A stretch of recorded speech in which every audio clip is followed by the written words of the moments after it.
Welcome to Educators with Oil. I'm your hostess, Ronette Branham, here to offer biblical strategies for effective teaching. And I just want to thank everybody for joining, tuning in.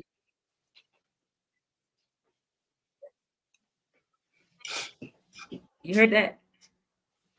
Sorry about that. Something else was playing. So I just want to thank everybody again for tuning in. I appreciate you taking the time to tune in. And for those who will tune in later, I appreciate it and thank you. I have a special guest today is Dominique Willis or Dom Willis. How are you today, Dom? I am well. How are you? I'm great. Good. I Do got a little you frog want in my to tell us throat, but I'm gonna get through it. So what now? okay. Do you want to tell us a little bit about yourself? Sure. So I am originally from Virginia, but I moved to Georgia where I started kind of fell more so into education. So I have 8 years in education, 10 years in the classroom. Actually, I'm on my 8th year now starting, but 10 years altogether. And I've taught middle school primarily English is my content, and I've taught 6th and 7th grade, and then I just recently finished a year with my high school kids. So I love what I do. It's a challenge to be honest, but it's a good challenge. It keeps me on top of my game. So yeah, I love what I do. And I was in Henry County, but I recently moved to North Carolina, so I'll be going back to middle school this upcoming year. Okay, middle school. That's not my grade. I'm not here for them at all. Yeah, they're the middle kids. Yeah, they're all kinds of emotions everywhere. But Yeah. they keep it's fun. It's fun. What you said you fell into teaching? You didn't go to school to teach it originally? Oh no, I did hair for 16 years. I was a Oh, salon owner. I owned a hair salon.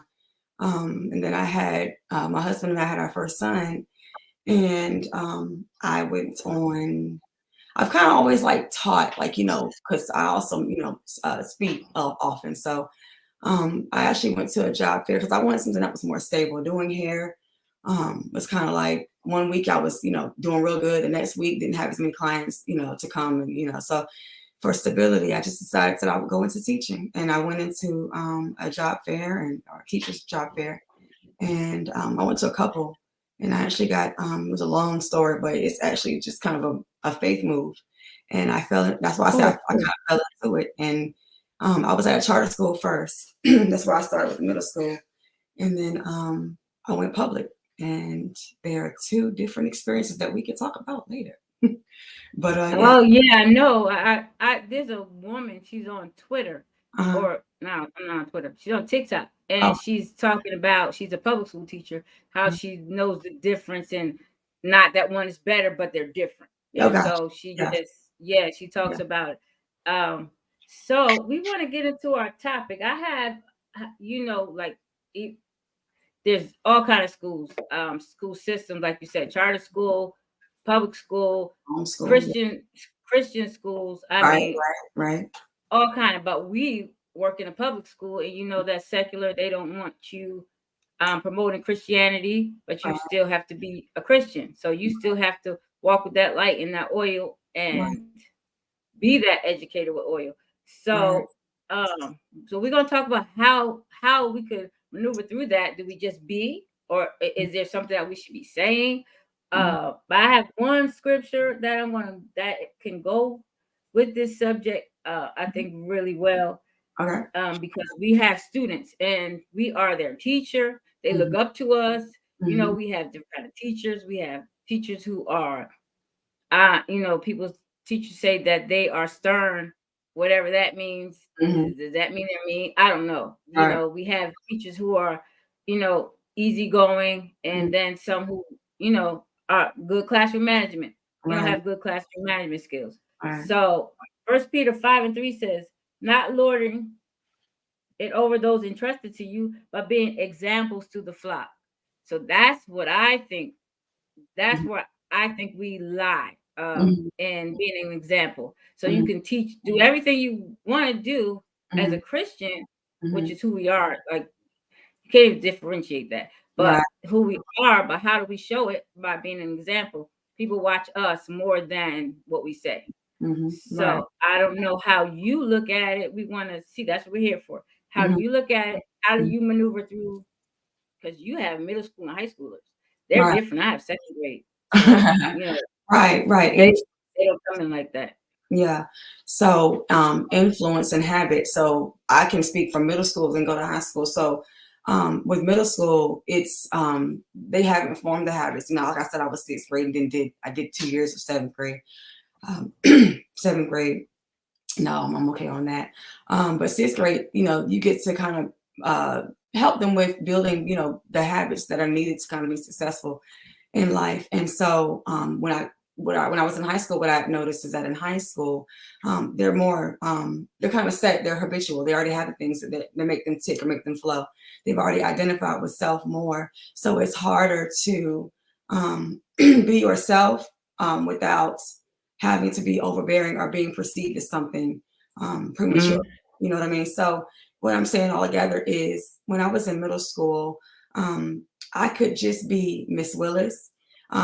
There was a larger space and a more forgiving space, a more because right now everything in just in society is about being inclusive, and you have so many things going on in the classroom, different backgrounds of households and influences, and so you have to be able to manage that and be yourself, and that's better to. And I said, I'm not gonna say better, but in middle school it's easier because, like I said, they're still in that my mama said it phase. So it's kind of like if the teacher kind of says it, it's more believable. I don't have to work hard to be relatable because, like I said, they're open to the world more. If you compare, like you said, you do second grade. The younger they are, they don't care if you're black, white, fat, skinny. If they want to be your friend, they're your friend. And it doesn't matter what your belief is. If I have someone who's of, like someone who's like from, the culture of tradition of Islam or just the Islamic culture or faith, they'll come in with the hijab. And when you're in the second grade classroom, they might ask questions because it's different, but there's no different treatment to that individual. When high school, even middle school, the questions will be there, but they're more, exposed to it. But they'll they won't be they'll be more, hesitant to speak to that person because there's a difference about them. And so you have to being relatable to on the students level is harder in the high school than it is in the middle school, in my opinion. But what I do, in essence of that is I come in neutral. I keep neutral because as believers, we're the salt and light of the earth. So our light will shine before we even speak.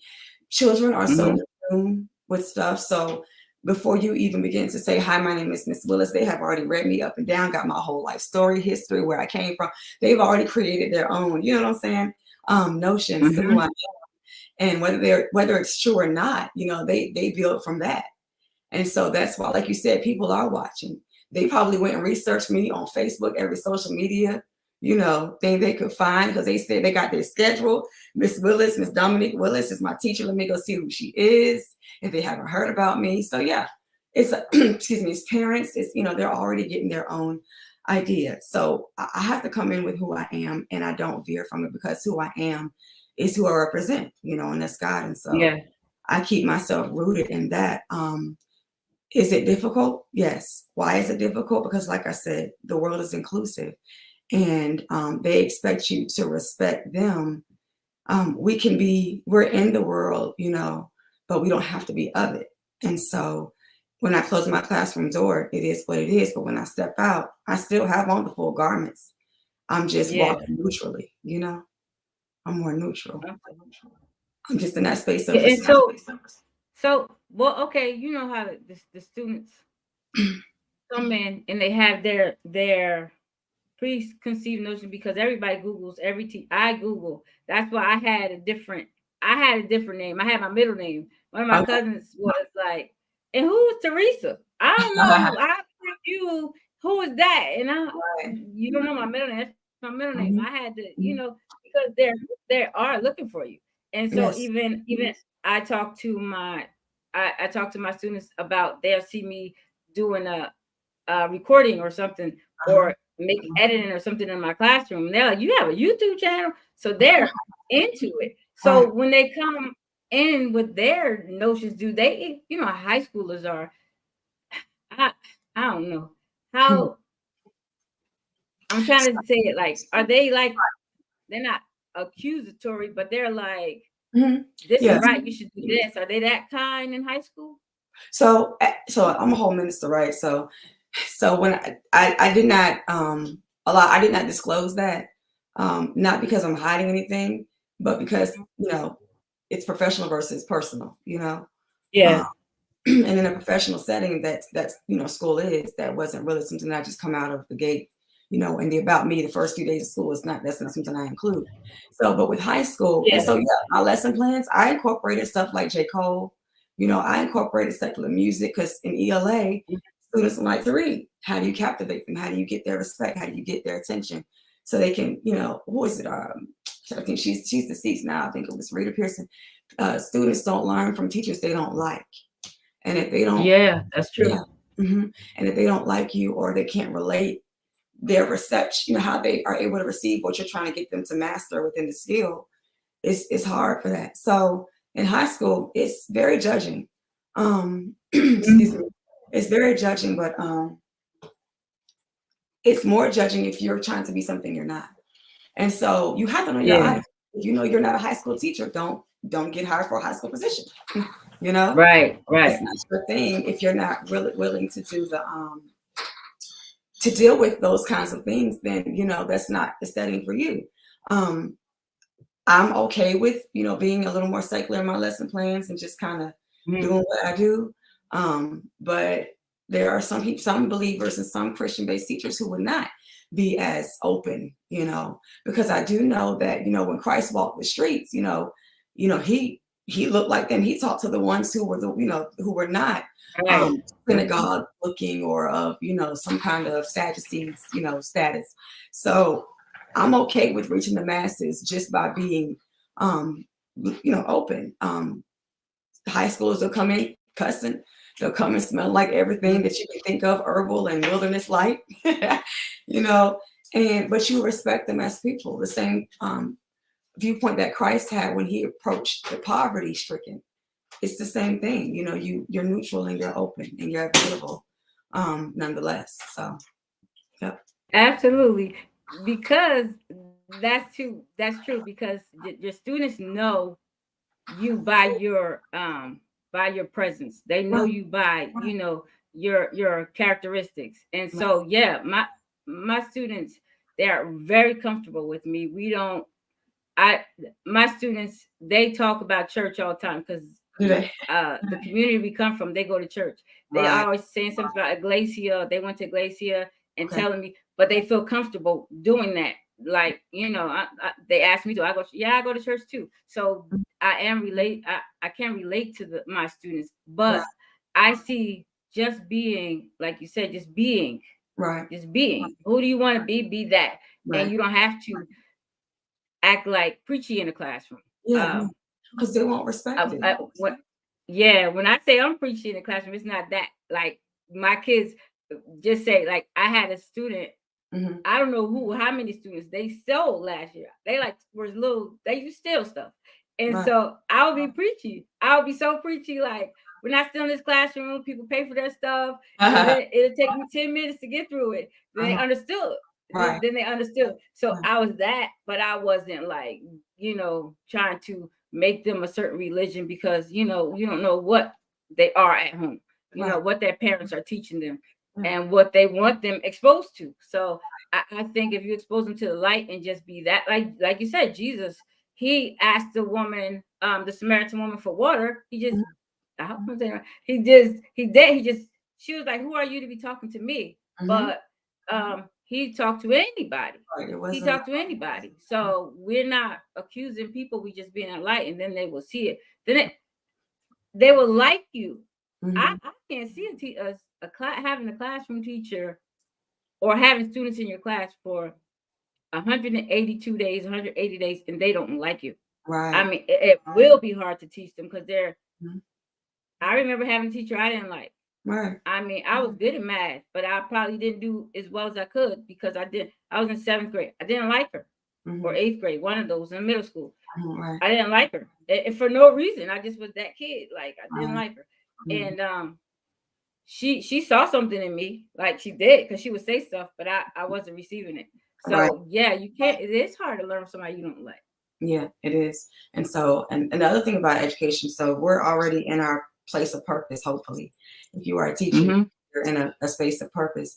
And the beautiful part about that is that the students, it's like everything is assigned, you know. I can't tell you how many every year, you know, there is a student or more who is impressionable upon me, and I'm impressionable Mm-hmm. upon them. Like you said, just by being, you know, yourself. But I've had honest, you know, in the high school setting, of course, I've had God conversations with certain students and, you know, coworkers, peers alike. But it was invited upon, you know, from them. And then I would, you know, definitely not being overbearing, but definitely, you know, just honor that space that they were willing to discuss themselves, you know, spiritually in. Um, so the challenge really in just being in education, the challenge, Mm-hmm. um, like I said, kids are kids and they're more forgiving, and they might have an opinion and be judgmental towards, you know, something, or they might feel a certain way towards something that they don't understand, which is fair, but it's not that. I think most of it probably comes from the administrative level or the co-worker level, you know. A lot of that comes on that end. Um, you know, as far as what it is that you need to do or what it is that you have going on. um, it's very punitive from up to down, moving downward to teachers. Yeah. But from students, it's been a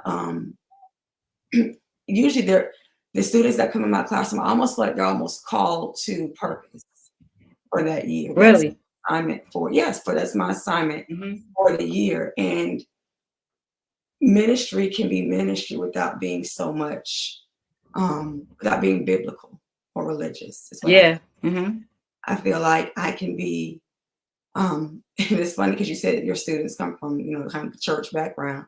And some of my students may, some of them may not. We're very diverse in Georgia. Mm-hmm. But even if they haven't, it's just because we're in an inclusive era, people are just a lot more open. If I had came in the class from maybe in the 90s, I'm almost sure, you know, a lot of just, you know, what is it, taking the American flag down? Blasphemous, you know? Um, Yeah. Yeah. there's so many traditions that could not be broken earlier on. And so now, like I said, I'm able to be myself. And then when they do find out that I'm in ministry, Mm-hmm. it's more respect because I've already established that rapport without having to Yeah. emotions. Hmm. So what happens when you I don't know, because high school they want you to teach some things and discuss some things, and you Right. know, the family dynamic and all Yeah. that stuff. What happens when you come across that in the classroom? Or if a So, student, I had a student who said, I'm sorry, I no, had a student, yeah. 2nd grade, last, not this school year, but the year prior, Mhm. we were talking about pronouns. Okay. I know pronouns for what they are. And he's like, and what about they and them? And I said, yeah, you can say that. I didn't know. I Hmm. didn't know that. It changed everything to Hmm. something else. Right. And Right. he said, what about they and them? I said, yes, you could say they went to the store and we went with them or something like that. And Uh-huh. he was like, but can you say, talking about a specific person, he was like trying to see what I was going to say, Okay. just giving Hmm. me that kind of stuff. Hmm. So that is something. What happens when you have to teach? Do you have those kind of, because it's English? Do you So, have those kind of so curriculums or? right. So one of the lessons that they tell us all the time, especially going in the classroom with this in this era, is guided conversation. With argument, being English, one of the core standards that we kind of push here is argumentative, and all those things, argumentative writing, um, Mm-hmm. debating, things like that. And so a lot of times, I actually have an activity that I got from the movie Freedom Writers, will walk the line or just step to the line, and that kind of takes away some of the discriminations and the demographics. Step to the line. I'll have one age group on one side and another age group on another side. So if you're like I don't know, I was doing 10th grade, 15, 16. And if you're, or 14, 15, if you're 16, 17, you know. And I say step to the line and I would bring in those, I would kind of like take care of it first week during our culture week. Okay, the difference. And go ahead. And then what would happen when we go into our argumentative setting is I would facilitate the conversation, but I didn't create it.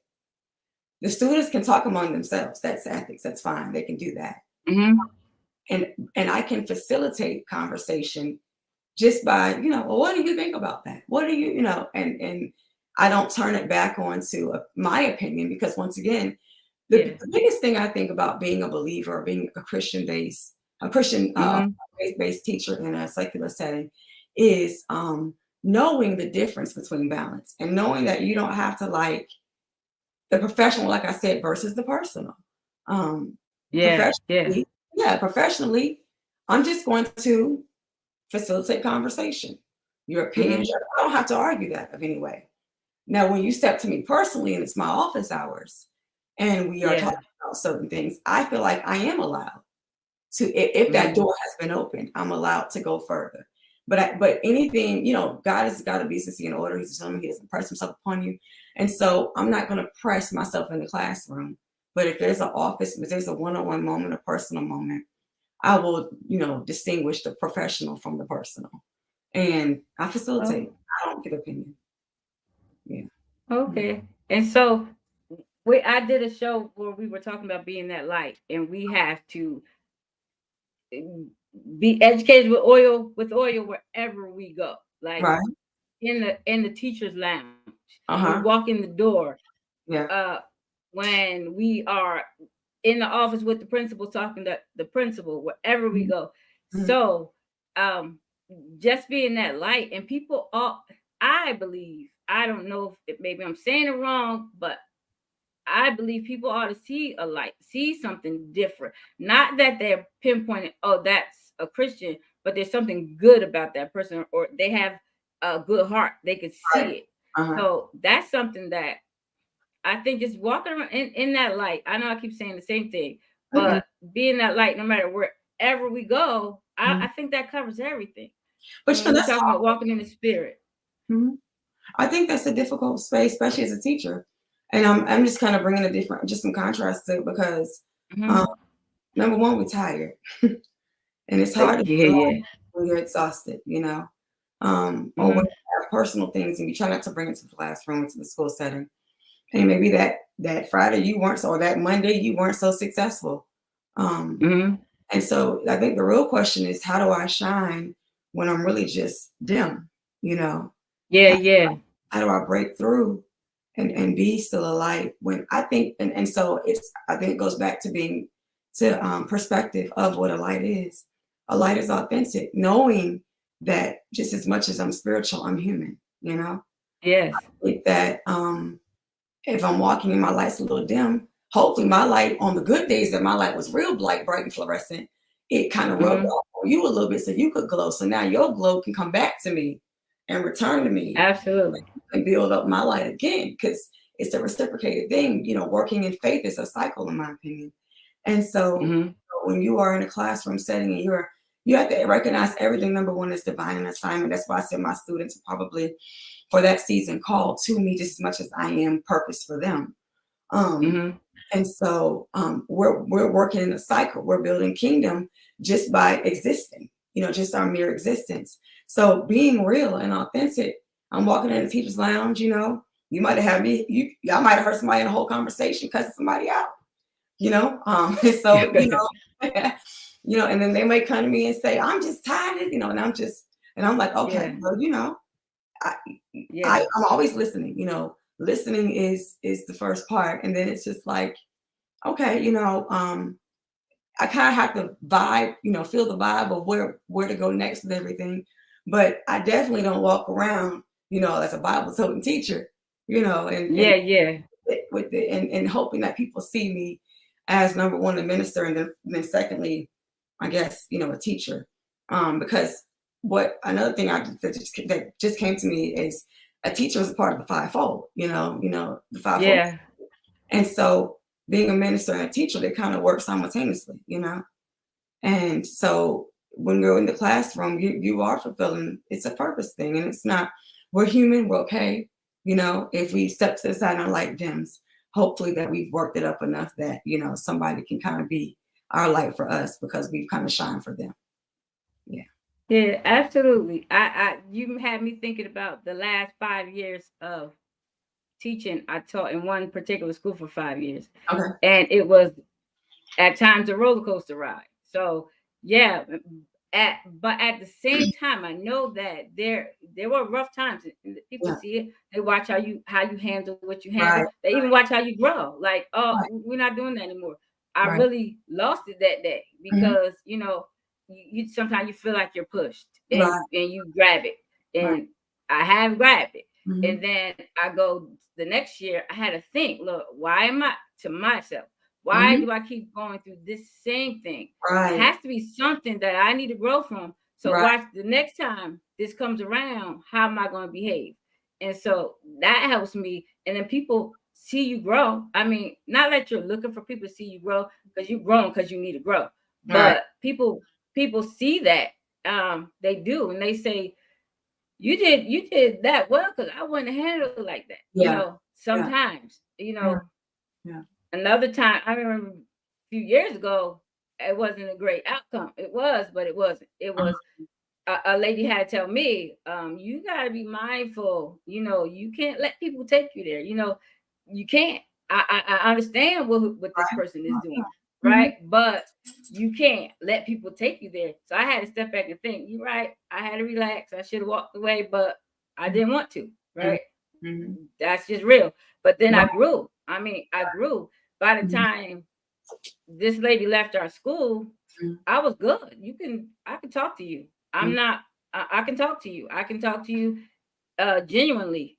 I don't have a problem. I might not like you, but you can't tell. Right. So I think I think I grew. So yeah, it is. It can be trying, but I think it's a part of our growth. Of course. Actually. Of course. And Mhm. that's good too. That's really good. And then you said, what do you say? I might not like you, but you can't tell. And that's Mhm. exactly the balance that has to be. And some people might call it fake or phony. No, it's me recognizing my responsibilities as a Mhm. base person, teacher, whatever title you want to add.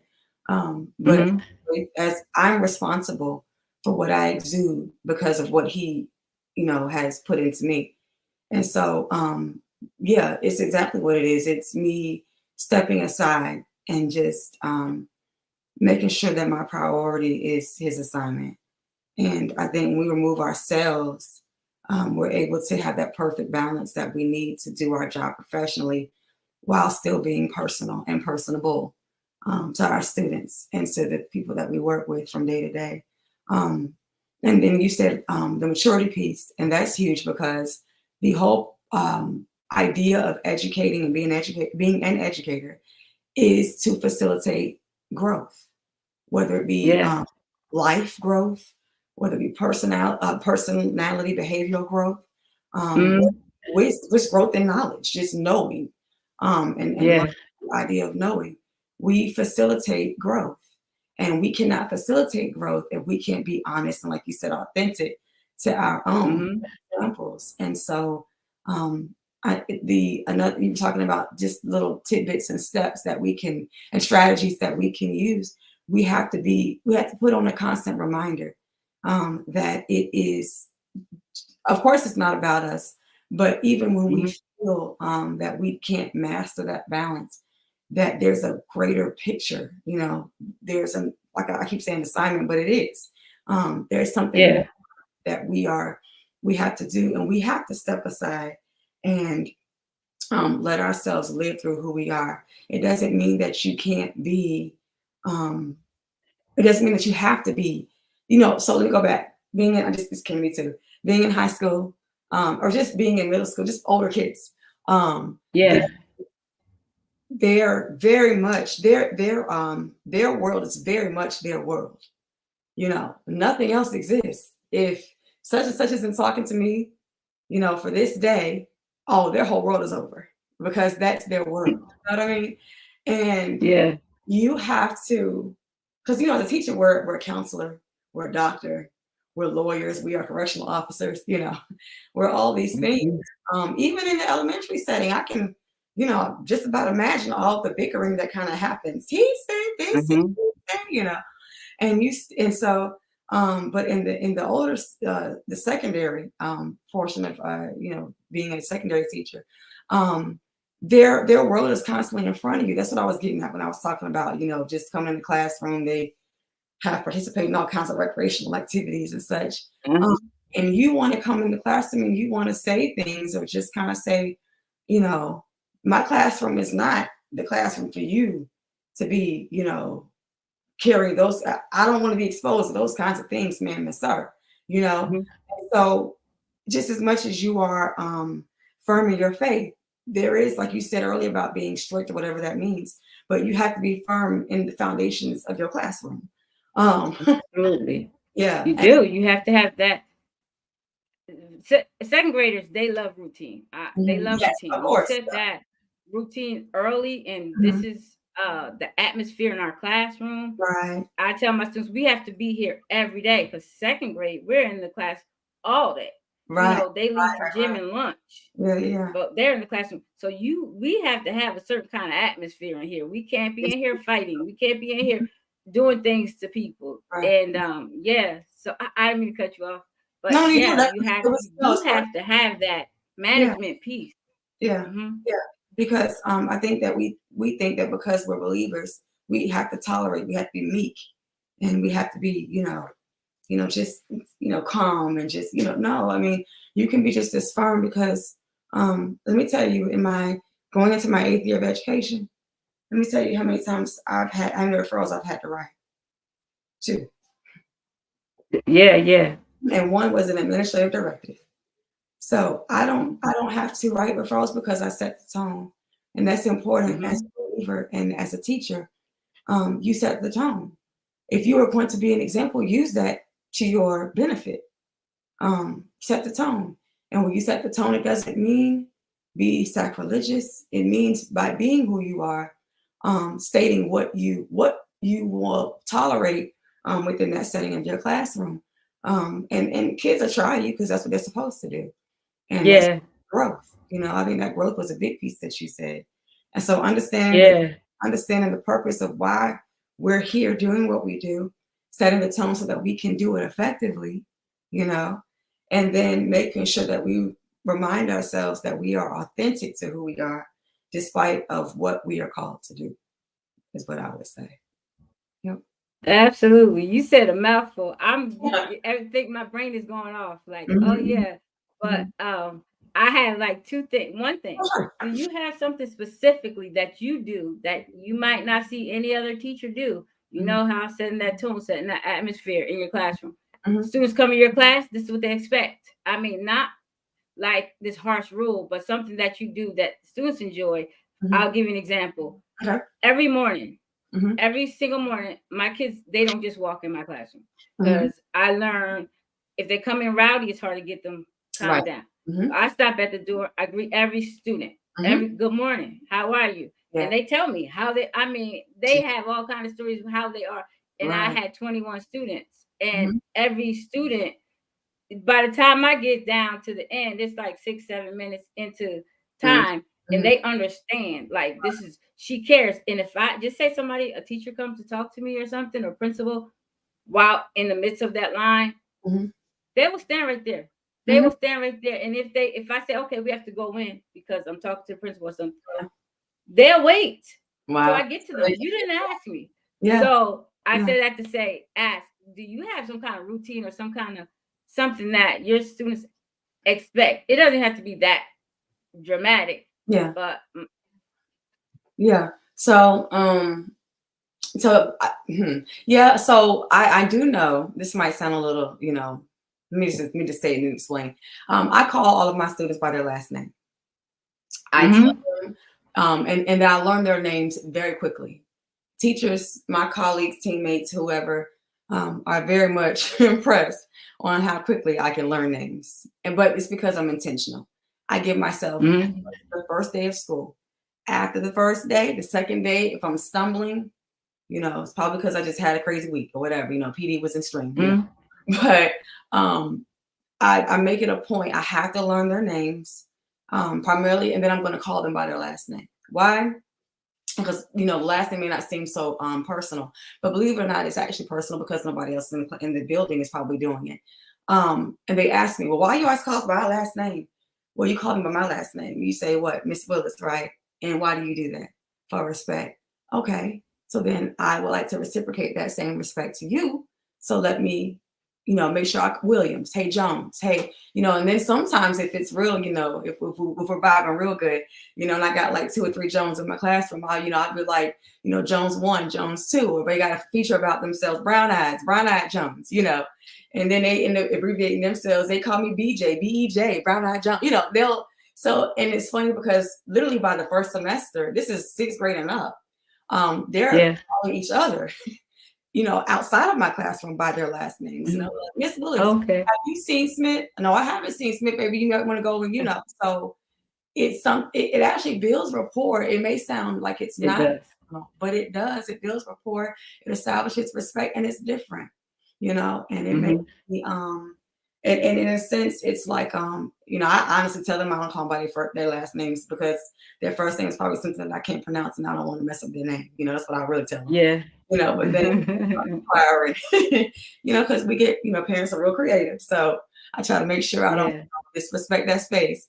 But yeah, but the last name is what I do. And it kind of, that's what sets the tone because now their ears are open and they're ready to receive. Yeah. That's pretty cool because they feel connected when you do that and they feel special because no other teacher is doing that. I know this. I mean, I haven't been in your school, but I know there's no teacher doing it unless they just try because I see people try. This is ROTC. I think everybody should greet their students at the door, but I see people try, but it doesn't last. Right. So because it's time consuming. I don't see why. It's just something. I started because of that. I didn't want to, like you had a reason. I didn't want them just running in the classroom, walking in, making noise. Then I have to calm down. Then it's going to be hard to calm the students down. I've been second grade for 5 years and they're not easy to calm down. This is where they come in. When we walk after lunch, I don't greet them, but they don't walk in rowdy. They know that. This is not how we, or if I ask them, are we in line? And they say, yes. You can't be in line because you're making a lot of noise. You're talking. That means you're not in line. So they understand. So that's something that I do, and they get it, and they get it fast. And I like it because there's other people see it, and they see that the students feel special walking around the school. They understand. Somebody understands. When we don't have enough subs, they bring in 4 students from another class.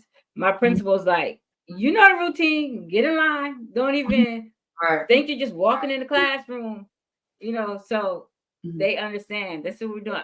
I ask those students, what's your name? How are you doing? And they tell me they're not expecting that. They're not expecting that. Like you call them the last name, but I have to know their name. You're just not walking in here. I don't even know who you are. Right. So yeah, I like that. I like teams. It's almost like reverse psychology, I guess, for make the students feel special. Say it again. I said it's almost like reverse psychology because students don't like to be broadcasted, and so when you're doing the same situation, they're like, okay, that determined me because they're like, well, what is she doing?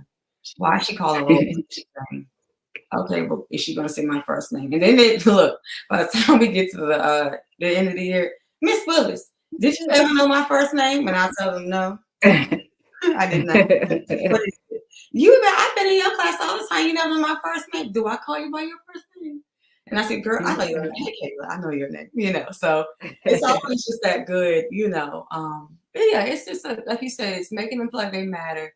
And they don't know, if I'm really into them or not. And it kind of keeps them on the edge.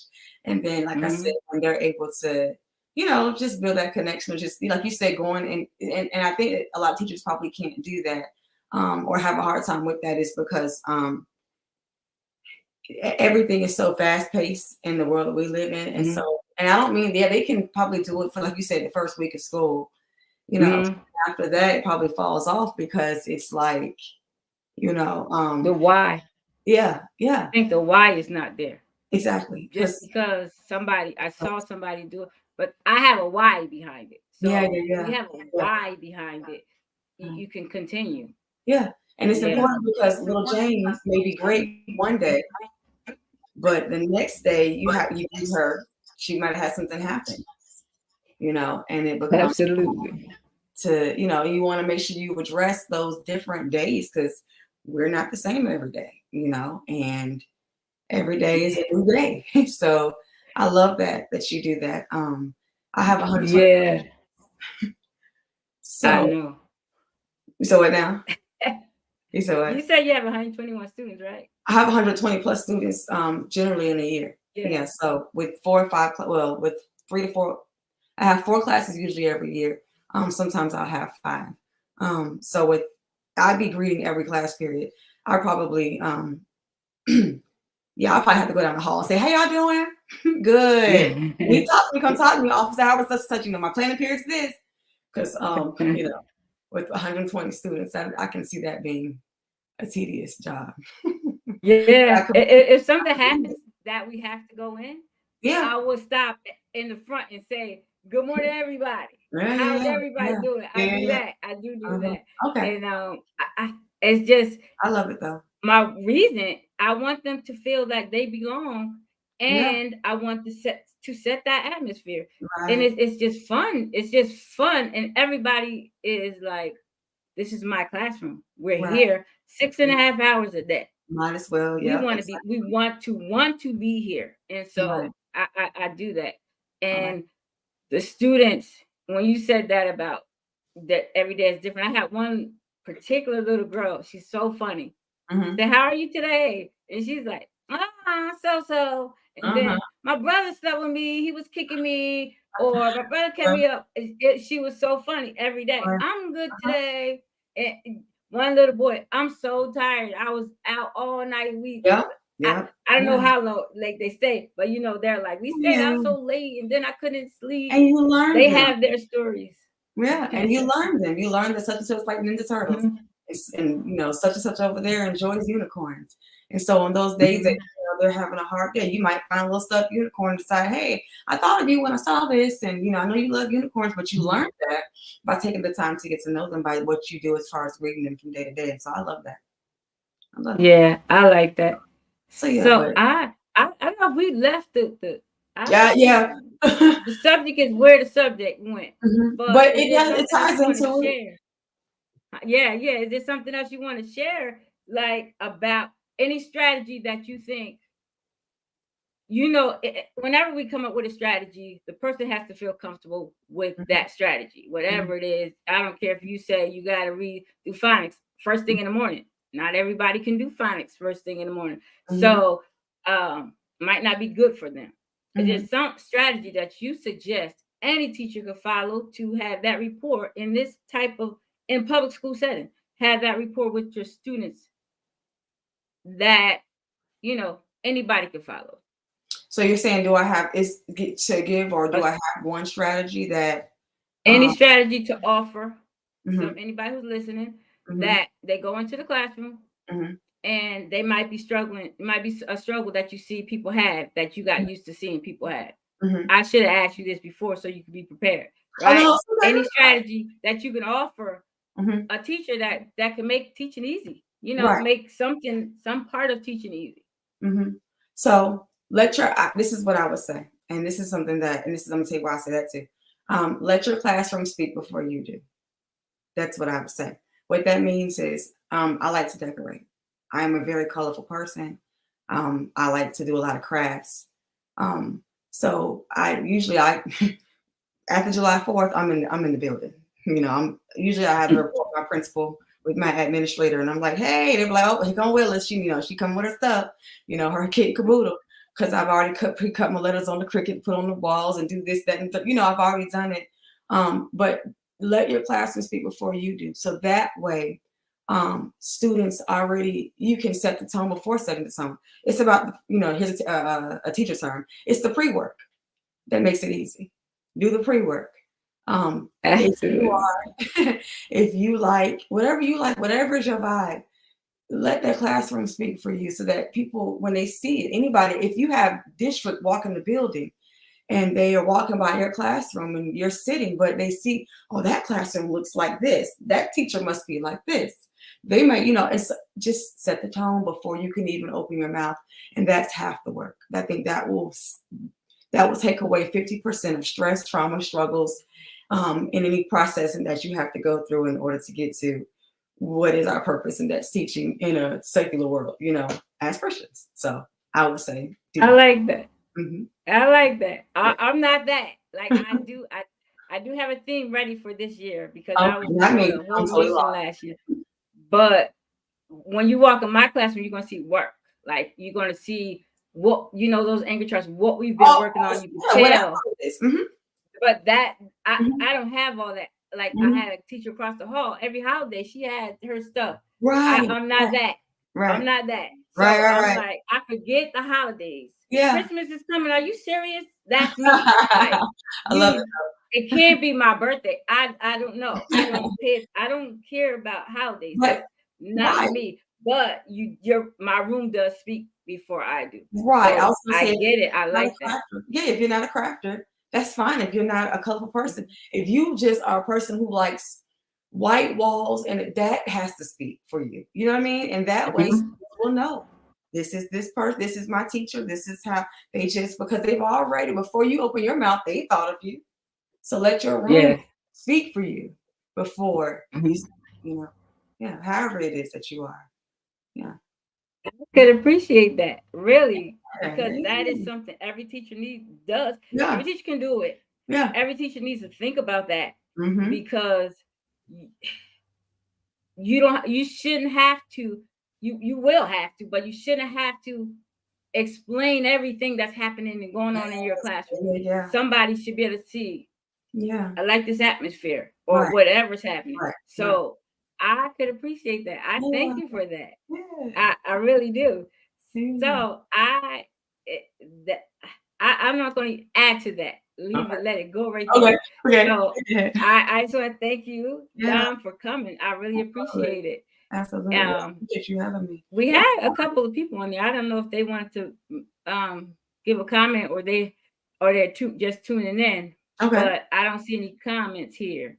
Okay. So I just want again thank you, and I put your Twitter handle on there. Do you want to say?